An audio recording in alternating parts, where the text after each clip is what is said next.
ঘটনা।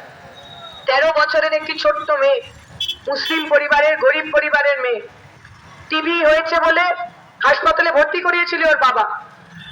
যখন ওই হাসপাতালের ওই স্ক্যানিং রুমে ও স্ক্যান করাতে নিয়ে যাওয়া হয়, তখন স্ক্যানিং রুমের মধ্যে 13 বছরের একটা বাচ্চা মেয়েকে ধর্ষণ করার চেষ্টা করে, যে ওই স্ক্যানিং রুমের ভিতর স্ক্যান করছিলেন। ভেবে দেখুন কত বড় সাহস। সারা দেশ জুড়ে মানুষ নারী নিরাপত্তার জন্য রাস্তায় নামছে। মুখ্যমন্ত্রী থেকে নেতা মন্ত্রী সবাই ধর্ষকদের ফাঁসি চাই বলে চেঁচিয়ে মরে যাচ্ছে। আর সেই সময় হাওড়া জেলা হাসপাতালের মতো একটা গুরুত্বপূর্ণ হাসপাতাল, যেখানে এই এলাকার সমস্ত গরিব সাধারণ মানুষ চিকিৎসা করাতে যায়, সেখানে 13 বছরের একটা মেয়ের সঙ্গে ধর্ষণ করার জন্য কেউ ভয় পাচ্ছে না।